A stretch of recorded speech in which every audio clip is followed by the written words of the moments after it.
Hi, everybody, and welcome back to Friday Focus, in which I look at the market and stocks from the unique and powerful point of view of Structural Valuation Analysis, or SVA for short. I'm Ross Healy, the chairman of Strategic Analysis Corporation. For 5 years, I used to do a webinar entitled FANG Friday, featuring what were then known as the FANG stocks, but which are now called the Magnificent Seven.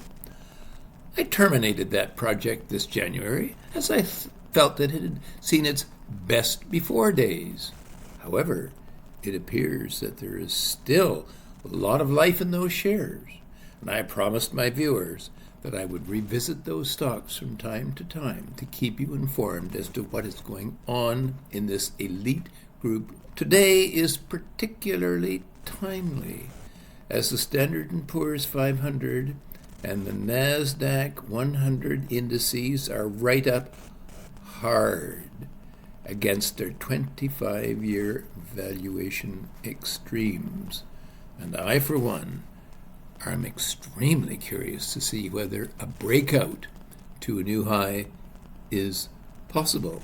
It strikes me as unlikely, but after 60 years, I've learned never to tell the stock market what it should or should not do. Okay, on with the FANGs. I mean the Magnificent Seven. I used to start with Amazon, so let's keep that tradition alive. Well, here's Amazon. It actually bottomed beautifully at its mid-super growth price. That's 5.5 times book value. Going back a long, long way has been the traditional bottom of this stock. So no particular surprise that we've got a nice rebound here. However, it's only been able to go up one breakpoint to its bubble price at 7.4 times book value.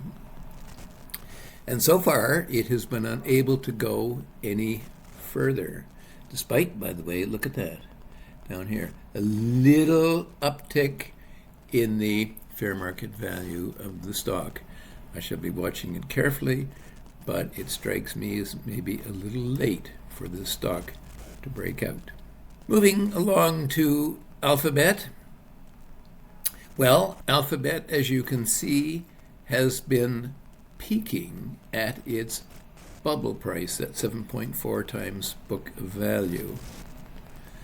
So far, the stock has hit that bubble price once, twice, 3 times and has not been able to break out, and it still has some way to go before it even gets there again.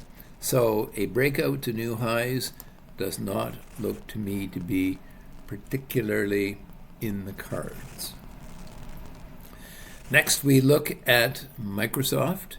Microsoft has been moving along quite nicely here. It bounded not quite off its bubble price, 7.4 times book value. Not quite there, but it has rebounded quite nicely. It has been moving up, and it looks as if it could get to its HB2 price, which is 12 times book value. Its previous all-time high has been its HB3, or 16 times book value, but we'll have to get a breakout over its HB2 before we can even countenance such an event happening. Anyway, the stock is still in an uptrend, and if I were holding it, I think I would wait at least for its HB2. That's $609 at the present time. Meta is an intriguing stock because, as you can see, it peaked perfectly at its bubble price once, twice, 3, 4 times before it crashed and burned. And you remember, if you had been tuning in to FANG Friday, we got this one perfectly. Here's where the company decided that it would enter the metaverse, and in doing so, it cratered its earnings. See the fair market value falling off here? Well, as the stock had always peaked at its bubble price, I had no trouble selling the stock up there. However, once it had peeled over, it began to be quite clear that the stock was going to go considerably lower. And it did go considerably lower, all the way down to its growth price. That's a price to book of 2. Well, when you get a decline of that magnitude from 7.4 times book to 2 times book value, you know that you're going to get a rebound there. And we did. And of course, Zuckerberg, sobered up by his metaverse experience, decided he'd get back to earning money for the shareholders. And indeed, the share price responded absolutely beautifully, actually getting up to its bubble price and then breaking out. Well, can it go any further than that or not? Well, if we go all the way back to the inception of this company, you will find that the HB1 was the absolute peak of this stock, and it's there again. My own expectation is unlikely. Nvidia is a very intriguing stock. As you can see here, one of my beautiful SVA formations, what I call the jaws of death. What do I mean by that? You have the fair market value going up at one trajectory and the price going up at another trajectory. And from time to time, those two trajectories will come together, always with the stock falling. Back here in 2017, we got the first decline. Up here in 2021, we got the second decline, back almost down to its fair market value. And now we have the stock up here once again. Indeed, the stock reached its HB8 price, which is 52 times book value. From the theory of SVA, is an absolute maximum for the stock. So up there, I put a sellout on the stock, and indeed it had a beautiful 40% setback. Well, it bounced from there and has been moving up again. Now, let's go and take a look here a little more closer in. It has been trying to break above its HB6 without success. So it's been put in that nice little channel there. Now, what's going to happen here with artificial intelligence? I don't know. Some people are extremely bullish about it. I think it's probably too early to see the real results of AI, but nonetheless, we have a very excited kind of universe. However, not enough to break the stock to send it any further. I suspect that it's not going to, and we are probably going to see the jaws of death closing once again. Apple actually did get to its own HB8 and not too long ago, and then had a quick 2 breakpoint setback this year and has rebounded from there.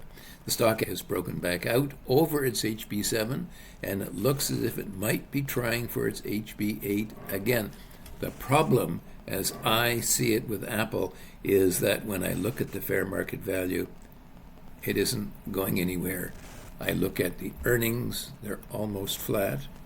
I look at the sales, a little bit of growth there, but not a great deal.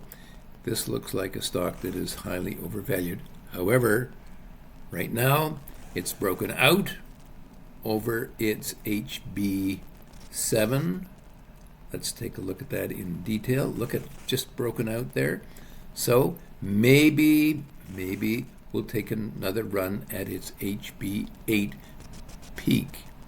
However, I watch this company very, very closely. If it fails at the HB7, look out. It's got a long way to go to its fair market value.